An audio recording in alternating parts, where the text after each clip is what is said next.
Hello, everyone, and welcome back to the podcast, Finding Your Flow. I'm so excited to have you here.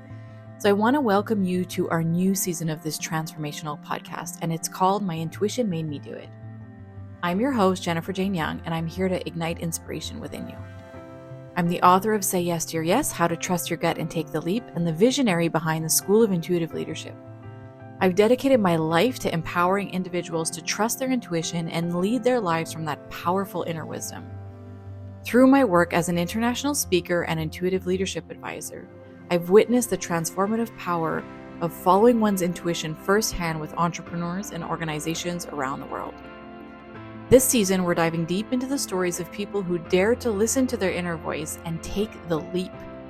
Join us as we unravel the mysteries of intuition, sharing captivating experiences that will reignite your belief in the incredible guidance within you. Get ready to embark on a journey of self-discovery and empowerment. It's time to embrace the clarity and courage that comes from trusting your intuition. So sit back, relax, and prepare to be inspired into action. Your dreams are waiting. Let's make them a reality together.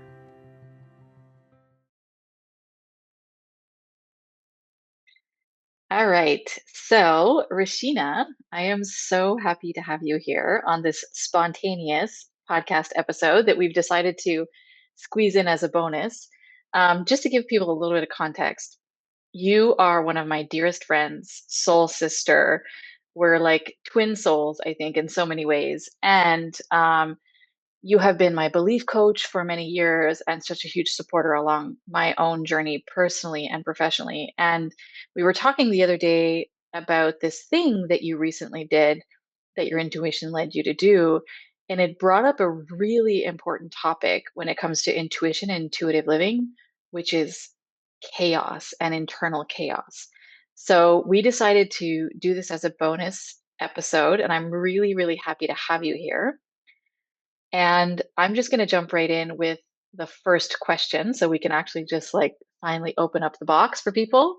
Why don't you tell us what your intuition made you do? Thank you so much, Jen, and it's such a pleasure to be here. So, my intuition made me go on a project with about 20 other strangers in the middle of the countryside in Sofia, Bulgaria, just a little village outside of Sofia in the middle of nowhere.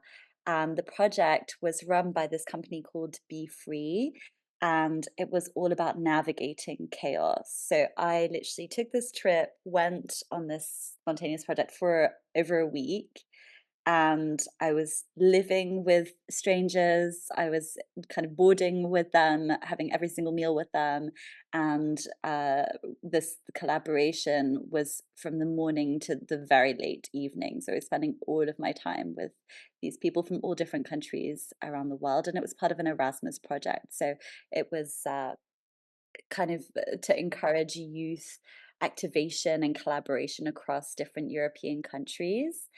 And this was what my intuition led me to do this year, this summer. That's amazing. So, this is pretty huge because for a lot of people, this would be a really scary, uncomfortable thing to do, right? Like going to this country that you don't know and being in such intimate quarters with all of these people that you don't know, talking about a real deep topic. So why don't you tell us a little bit about like just how that journey went? What did you learn from it? And obviously, we're going to start to bring up the topic of chaos in this episode because I really want us to dig into that because I think internal chaos is often what gets in the way of us actually trusting our gut or being able to even know, like, is this my intuition or is this not my intuition? So why don't you give us a little rundown of what you guys did during that week? Yeah, so that week was quite an incredible, emotionally intense week. We had kind of a combination of embodiment exercises, simulations as a group. So we did loads of group activities together where we were required to actively participate using the body, using these group exercises as a platform to embody learning. And we also had a lot of theory that was shared during the project, and we even had reflection groups. So we had different buddying systems to really download the knowledge and think of how it applied to our lives. The project was really interestingly put together because it wasn't just theory, it was also a lot of exercises to make us connect with the different elements within ourselves. So, are you water dominant? Are you fire dominant? Are you air dominant? Really looking at the people who are very earthy and what their strengths are and how that kind of shapes the way that they're moving through the world. And so just to give you kind of a like an example, so people who are very fiery are people who are very passionate, they're very focused, purposeful, goal oriented, they love a challenge, they love taking action. Then you have people who are more in the air element, thinking about possibility, thinking about, more conceptual ideation, looking at the bigger picture. Watery, as you and I both know, like very flowy, go with the flow, very in tune with your intuition, in tune with your emotion, very much Yeah. good at connecting with other people, at dancing the dance of life, kind of breathing deeply. This kind of thing is more connected with water. And then earth is more stability, planning, structure, being kind of more pragmatic in your approach. And so the idea of this is just one of many, many things that I want to share about this is often when we're trying to set new goals in our lives or we're trying to kind of set our sights on something bigger, the chaos of the experience, the chaos of our internal dynamics come into play. And one way of looking at that differently is okay, I know that I have all these elements within me and I'm connected to all of these elements. Which are the ones that are more dominant and which are the ones that I need to focus on embodying to a deeper degree? And what are the activities associated with that that I can start undertaking to reinforce those parts and those elements within myself? So that was one of many different exercises and activities that we looked into. But I thought it was one of the things that really stayed with me the most because Mm. I am someone who I am very watery, and I think that for me, the traditional goal setting approach doesn't work. The traditional way of thinking about planning and structuring doesn't work, and I need to know why. And this was a really interesting way of understanding why. Um, and looking at chaos from that perspective of, okay, what are the elements of this that I can build upon from within myself in order to contribute to my objective or in order to get to the next place? Some other things that were really enlightening for me were one thing in particular that I want to talk about is there was this framework that they shared where they were talking about going from being in a victim role to being accountable. And as Mm. someone who lives basically in a lot of creation chaos, a lot of business chaos, it was really interesting seeing what part of the gradient that I was actually sitting in. So, from the bottom of the gradient, you have the victim role. So, automatic thoughts, for example, if someone says something to you, you basically catastrophizing or having these kind of intrusive thoughts about what that means, Mm. blaming, thinking that it's somebody else's fault or just internally blaming the situation on other people or on yourself or just kind of attributing responsibility outwards, excuses, so literally just making excuses for why you haven't changed or why the situation is the way that it is. And then this is the one that really got me, waiting and hoping. So I think that I'm someone who I maybe my automatic thoughts are actually pretty like good in line with my Yeah. goals. I don't think Yeah. I'm blaming as much. I don't think I'm making as many excuses. But what I did realize about myself is I was finding myself more in the waiting and hoping zone. And I was Yeah. noticing it even in some of the embodiment exercises, because sometimes if I didn't feel like I had a lot of value to contribute, I would just wait and somebody else figured it out. And that was really interesting for me to see because I thought as a result of this, I really realized, wait, I have all of these ingredients inside of me, but I need to be more proactive with fire and I need to be more engaged in moving things forward rather than just waiting and hoping for a solution. Mm. And this is interesting also because all of the people at that training were facilitators, coaches, writers, speakers, people who were actively working in ways that you and I are working as well. And it was interesting seeing us all kind of unravel and then put ourselves back together again in a new way in such an environment where you know that everyone is working with people, helping them to ascend, helping them to kind of reach high levels of themselves, but we also need that invigoration. So you go from waiting and hoping to then acknowledging reality, like actually looking at things through the eyes of, okay, I actually need to do this. How am I going to get around that? Accepting ownership, finding solutions, and then implementing the solution. So that's where you're really accountable. And for me, I think the déclic, the moment where I was really um, just surprised and interested by this whole experience was when I realized, okay, this is where I'm getting stuck within my reality and within my life, Mhm. is the place of waiting and hoping. And in all of the things that I'm managing and working on, this is the part that if I just manage that transition stage between waiting and hoping and accepting ownership, finding solutions, implementing solutions, it just reduces the friction in my life. It's going to make the journey Mm. smoother. That journey is different for everyone. So it doesn't really matter what you're doing or how successful you are professionally. There's always going to be some element of this gradient where you're kind of getting stuck. So that was a really big one for me, was that specific framework that we learned. The other thing that I thought was really interesting is the phrase, the universe applauds actions, not thoughts, which I think is very much in line with say yes to your yes, right? Like, I love don't just that. think the things that you want to do, actually take steps towards them. Yeah. And through trial and error and through the process of integrating your actions with your thoughts and with movement and motion, that's how you end up with, viable solutions and improved solutions and active impact contributing projects and initiatives. So Mm. another one of the catchphrases from this experience that I really loved.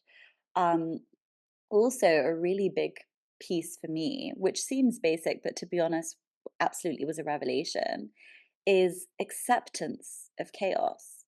So this is what the very first day of this project, this was what was kind of making my mouth drop open, was actually realizing that chaos is absolutely inevitable, but we have been raised in various different paradigms where, in my case, at the very least, I was made to feel that me being creative and chaotic and having a different way of moving through life was not Mm. okay, it wasn't normal, and that I should try and fit myself into other ways of being and other ways of managing my reality. And so, the very first day, being surrounded by all these people talking, having those conversations around chaos was so interesting because it made me realize that it's actually okay to be someone who is successful professionally, doing interesting things in the world, meeting interesting people, elevating, and chaotic and having an experience of chaos in everything that you're doing. It's okay to live like that. Some of the most interesting people are doing their lives in that way. And Mhm.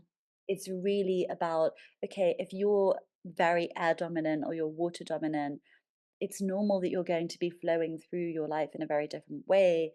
Don't fight that internally before you even get to creating and implementing and moving through the things that you want to create in the world. So I think that internal battle is something that I really had to drop my weapons, um, Mm. which I really had not expected to be anything that would come out of this particular moment. But it was really, really fruitful for me. I'm just thinking about the other things because there were so many things from this project that I just really loved. And I would I just want want to. to share a few highlights from what you said already, because this has been extremely powerful and insightful and inspiring. First of all, I love what they're teaching, and it's actually really similar to one of the concepts that I teach, but I relate it to Ayurveda, which I know you know about, and the different elements in Ayurveda, which is the same essentially, and how we can find balance in moments of imbalance by leaning into one of those other energies sometimes when we need. So I think that that's so genius, and you know, that part of the work is very much the embodied work, I think, because you have to tune in and feel what is actually happening in your body so that you can understand what you need to rebalance. So I thought that was really, really powerful. Um, it is literally my dream to be more chaotic. Like one of my life goals, like on my bucket list. And you know this about me because I don't let myself be very chaotic. I'm always working so hard to uh, keep things together and keep my shit together. And it's like, it's exhausting, right? And so, what you just said about it is okay to be chaotic, like, I feel like just that today is going to be such a huge permission slip for so many people. And the other part that I love that you learned in this workshop is like those stages you were talking about, you know, how where you like the stop and wait, or I can't remember what it was called exactly. And that Whole chart that you thing. were talking about, or that triangle, really reminded me of the nervous system, actually, which I talk about a lot in the book. Because essentially, where the stage where you get stuck, I would call that the fawn stage, right? So Mhm. there's fight, flight, fawn. Yeah, I think it's just the three: fight, flight, and fawn. I get stuck in the fight. So I'm the spiraling and the victimization. And again, you know, I know you're smiling because you know this about me so much.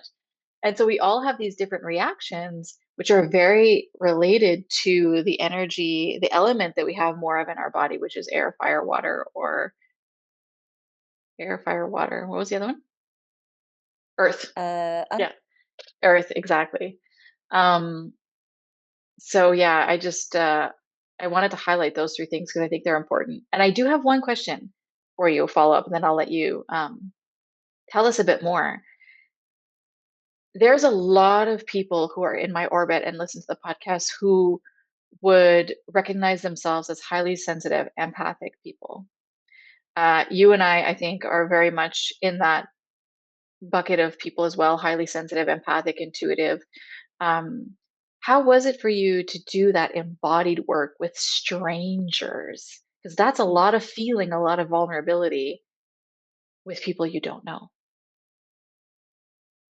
yes, that was an incredibly intense experience because I already, I was going through a lot of my life. I just reconnected with my first love. There was this beautiful love story unfolding in the background that was so emotionally intense, also just because it's life changing. And, then I was still kind of having all of this, the work situation, right? So having belief work with clients and this kind of thing, which is also very intense. And then to go kind of off the grid for a week is even more deeply it's such a isolating thing to do for yourself, and especially when it's with strangers. And I think that for me, the way that I experienced it was initially I actually tried to be a little bit more low key. So I really just watched, observed, saw what the dynamic was, tried to kind of understand better all these different people. Um, I was really lucky in that this group, and this is also relating to intuition. I think that the people who felt intuitively pulled towards this project were the people that needed to meet on some level. Hmm. And there's something very special, I think, that happens in these kinds of situations where the people you're meant to meet are the ones that you really end up meeting, the others aren't really part of the program. And so for me, I felt that it was really just a room full of very beautiful people. And Mm, over the course of that week, we really grew incredibly close, and loving and accepting of one another. And we dropped our walls, and we were vulnerable, and we did things that we hadn't done in front of other people. And, some people shared their mm, musical gifts. It was a really interesting and enriching and life-changing experience. And I think that the fact that you don't know these people and you experience yourself and them with a fresh gaze through all of these activities and exercises, I think it was incredibly powerful because of that, because there was that yeah. sense of anonymity, vulnerability, and mutual support in search of answers and progress and evolution. So it really brought us together. I would highly recommend it. I think the Be Free project, um, that organization has a really beautiful way of selecting people, and I really love their mission. I really love the way that they unraveled this particular project. And I think that if you go with the right people and you have a good feeling. So there were other projects that I could have applied for, but this is the one that I knew and my intuition was saying to me, this is the one that you go on. And so that's Mm, what happened. I think that it really is a series of intuitive nudges from the project that you select, the way that you're filling in your application for whatever these kinds of community initiatives may be, to when you're in the experience, how you feel guided in each moment. And I was very mm, much listening to my intuition in that on that front as well. Um, yeah, as a highly sensitive person, I mean, I was crying every day. It was really, yeah, it was a lot. It was very emotionally yeah. charged, but it was such a purifying experience because you have all these different um, energies rising to the surface and coming through. And then in the end, I felt that it was really beautiful energy of healing in the room. Like it was such a special space to be among one another because we had gone through such a incredible, vulnerable experience together. Mm, Um, think that we all left being able to say yes to our yes at a deeper level because even one of the exercises that we did was about yes and no and stronger boundaries. And we did embodiment exercises where we had to say yes in a way that sounded like a yes, and yes in a way that sounded like a yeah, no, no in a way that sounded like a maybe or a yes. And these kinds of things, I think, really tied into us having just a really incredible time and coming out of it with a deeper understanding of how to listen to our intuition and how to, in the midst of the chaos that usually ensues when you're doing something mhm, different in life, how to have better tools to navigate that. And I think this is something that, irrespective of if you're interested in these types of initiatives, that you should take away is if you are choosing to live a life that is more in line with yourself and with how you want to live in the world and what kinds of initiatives you want to work on, you will need to learn tools to support that journey. yeah, Um, some of those we have discussed today, but there are many, because that is a different plane that you're moving on. And the yeah. world works very differently when you start to move in that direction of listening to your intuition and saying yes to your yes. I love that. I love that. Oh my God, I feel like this is the kind of retreat we all need right now as human beings. It sounds like a retreat that you went on almost, and that level of deep connection is something that I think a lot of us are craving now.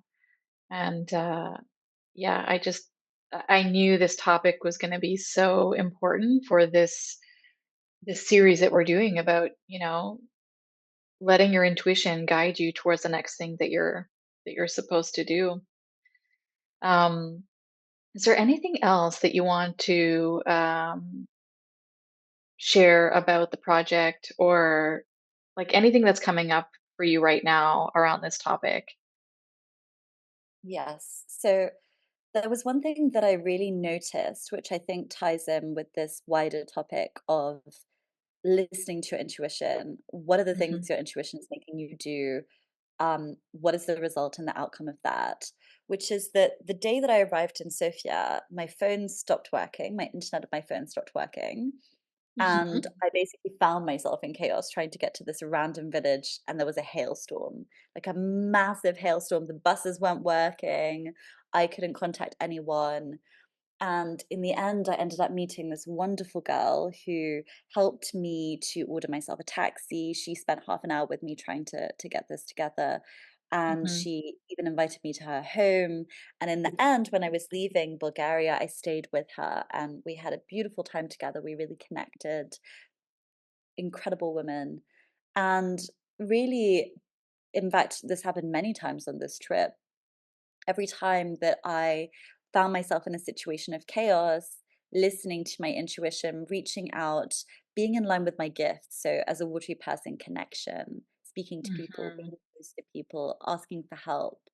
Um, this really created so many beautiful outcomes that made me realize that in the midst of chaos, it's not about undoing chaos or avoiding chaos or, trying to have everything perfect.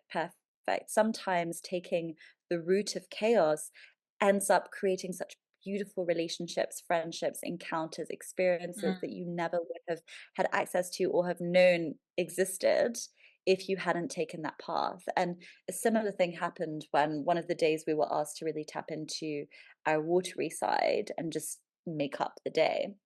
And I ended up just walking to the village. Again, I didn't have internet on my phone. Asked a girl if she could speak English. She told me about these two lakes. She told me I'd have to take several buses to get to these lakes. Ended up getting on the buses, didn't know how to communicate with the bus driver, so I only had like one word that I could communicate with them using. And then eventually ended up at these lakes, got myself a little rowing boat, found myself in the middle of this beautiful nature, and again was really confronted with this thought that when you listen to yourself and you really rely on your intuition, it's not just about like trusting your intuition and listening to your intuition, it's about relying deeply on it and using it Mm. as that navigational path. That's when other people and circumstances become friendly to your plans, because you're really listening to the universe and listening to all of the little solutions that are coming up. That if you're Yeah. just like, yeah, I trusted my intuition, I did this thing, that's it, my work is done, you're not still staying open to the way in which that's meant to be shaped. And I think for me, this trip, it was very much a self-fulfilling prophecy, this navigating chaos. And even beyond that, what I'd like to say is the universe really does support us when we make these big moves towards our greater path. Mhm. Because for me, this trip was a journey of me learning to befriend and dance with the chaos that is my journey in my life and my experience of the world, and understanding that the universe was actually conspiring even on that trip to show me how supported, how deeply supported I was. And Mm. since I kind of unlocked that and realized that that was a way of moving through the world for me, and I've always had that, but I didn't quite understand and articulate it to myself in those terms beforehand. That's when I really started to lean on that more and more. And now in every trip that I'm doing, I'm really just kind of relying on, okay, I have this thought. What do I want to do? And then it's just collapsing into my reality very seamlessly, because of that reliance and that trust. So, like as a mini conclusion to the specific point, I really want anyone listening to think about your intuition not just as an option, but as a real path of reliance and a pathway Yeah. forward and a guidance system that you can actually lean into on a deep level. And the more that you lean into it, the more reason you're given to trust in it deeply. So don't think that you're going to pick up the phone and no one is going to be there on the other side to have that conversation with you. The moment that you pick up the phone, you'll be received. Yeah. I love what you said about don't just make it about like, oh, I heard my intuition, I listened to it, and then, we're done. Because I think it's really important to, like you said, be really attentive and present to notice and witness and enjoy the whole process of where you're going, every part of it, every like so that all of your senses are awake, and you're not missing out on some really important things happening around you that might be happening close to around you for a reason on purpose, like meeting people that are meant to come into your life. And this brings me to the question that I always ask, like kind of near the end of the podcast, is like,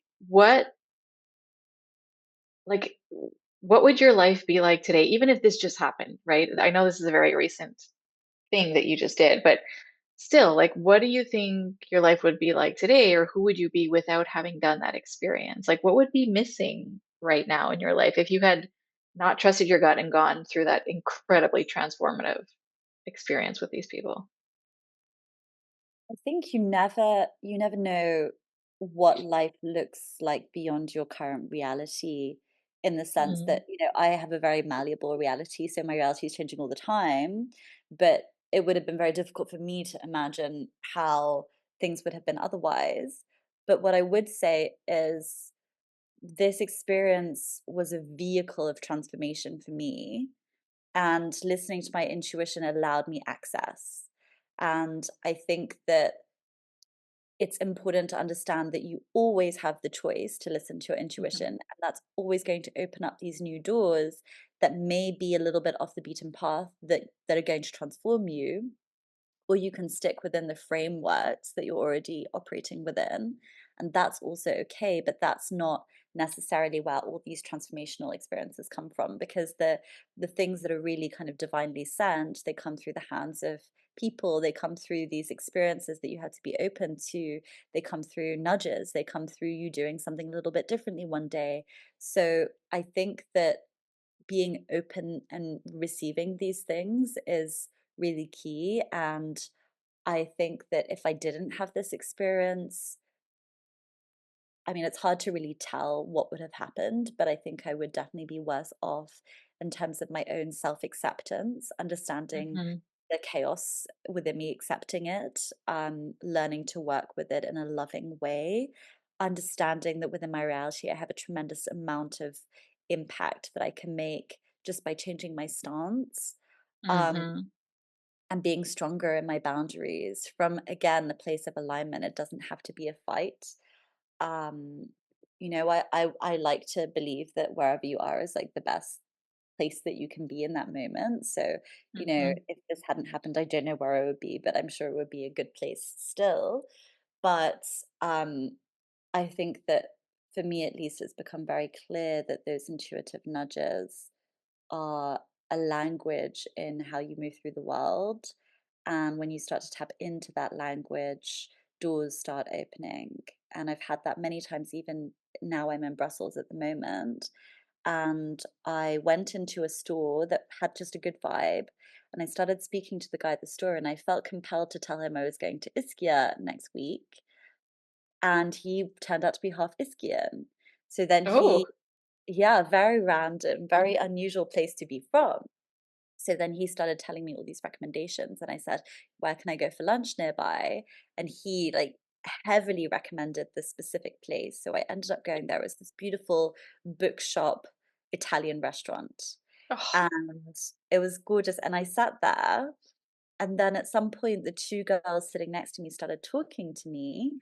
And it turns out one of them was a gym owner and the other one was interested in belief work. So I'm now going to the gym of the gym owner that I met. She made a special pass during my trip in Brussels for me. And, you know, I already gave a belief testing session to the other women that I met. So, again, it's not just one door opening up, it's a door opening up that opens up other doors, Yeah. because that's the nature of existing on that specific plane where Yeah. exponential change and transformation can happen. Limitless potential, limitless possibilities, like I talk about all the time. And I feel like the only way to this is through chaos. Like, I don't know any moment in my life where I have listened to my intuition and done the thing, and there has not been a bit of chaos, if not external, internal, because we're stepping out of our comfort zone. We're stepping into the unknown. We're we're trying something completely new or different, or we're going beyond logic, right? Listening to our intuition always, from my experience anyways, goes beyond logic. If you try to bring logic into it, like, you're not going to do the thing, right? um and you're like such a genius at creating opportunities for yourself. Like, you're like a magnet. Like, people talk to you all over the world. It's so incredible. And I think, I'm so excited that you wanted to share this message on the podcast today, because we hadn't planned to have you on in this series. And for me, you are like my number one teacher. Like, listening to you is like listening to poetry. And when you told me that you wanted to have this conversation about chaos, I was so honored and so excited because, one, it's again talking about a topic that has so much fear around it. Like, people are so scared of chaos. Like, I'm raising my hand here. I include myself in this. I'm working on it. Thank God you're there supporting me. But it's very charged with fear, and because you're such an incredible teacher. And yeah, I this is such a juicy bonus during this podcast season. I'm really excited. Yeah. I really hope that anyone who's listening can use whatever you have heard that has been helpful to you. Just try it, experiment with it, action it. It's really, there is no way of getting this wrong, you know? Like Yeah. for me, it literally started with just mentioning a little bit more information than something that I was going to do otherwise, or asking for a link to something. Like it really isn't Right. such a massive ordeal at the beginning. It's just a little nudge, and you just keep relying more and more on where that takes you. And I Hmm. think that developing a tolerance, acceptance, and even maybe even an appreciation for chaos is such a healthy thing in today's world. And Yeah. learning to listen to your intuition in that process of navigating chaos and vice versa, I think is also an incredible tool. So I would just really recommend like anyone who's listening to lean on those two aspects of your life and learn to listen to yourself, learn to listen to the whispers that are kind of nudging you forward. And as you're navigating chaos, like understand that you can get better at it, understand that there are ways forward, and you don't have to fight it, and you don't have to feel that every time that you're taking a step towards your yes, that that comes at a massive emotional cost. You know, there are Yeah. ways forward that are expansive and exciting and supported. And I think the more that you do it in that paradigm, and going forward with that narrative, you're given reasons to be more cheerful and more optimistic about the process of following your yes. I want to share one thing before we tie this up because it's sort of confirming what you're talking about of like, kind of developing this resilience and stuff around the chaos. I had a dream the other day. I might have told you about it that I was in some city or town, I can't remember, and a tornado came through and picked me up. Like I Mm, got pulled into the tornado. And it mhm, was so real, the dream. It was so like, and I remember when the tornado picked me up and pulled me into it, it threw me like really high up in the air. I was like at the top of the tornado.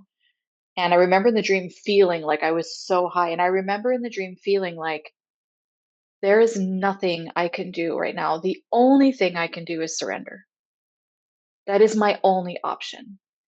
And in the dream, I remember when I had that realization, there's like this deep sense of peace that settled into my body in that moment.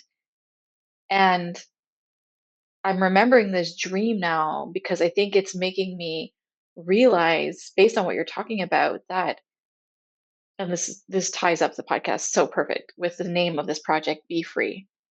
It is so freeing to relax into the chaos that is life. Nature is chaos. Nature is chaotic and it's beautiful and it works, right? Because it has an intelligence behind it. And I think it's really important to remember that there is an intelligence behind mm, chaos. mm, And if we can surrender to it and practice deep listening and be attentive in the moment of the chaos instead of fighting it and trying to control it, there can be so many gifts in that. And that feels like just the most important lesson in this whole conversation today. it was so beautiful. Thank you for sharing, Jen. Thank you. Thank you for coming on the podcast to share these incredible lessons. It's such an honor to have you here, my dear friend, soul sister. Pleasure. And I'm going to share links in the show notes of this podcast for the project, the Be Free project, where people can reach out to you. I know that are you open to belief sessions right now? If ever someone, yeah, okay. So I really recommend if you guys know that your beliefs, your conditioned beliefs are getting in the way of you doing the thing you want to do, I really recommend people reach out to you because we've done some belief work together and what came out of that was really mind blowing. And it's incredible how what's going on internally um, can really get in the way of us living our life fully. So I will put all those links in the show notes and just thank you so much for being here. Thank you. I'm sending love to you, and I'm sending love to anyone who is listening. I hope to speak to you soon. Okay, let's just take a moment to take in that story. My wish is that it inspires you into the aligned action that you are really ready for. You also don't have to do this alone. Just like my guests have shared about all the incredible people that have supported them along their journey, we are here for you too.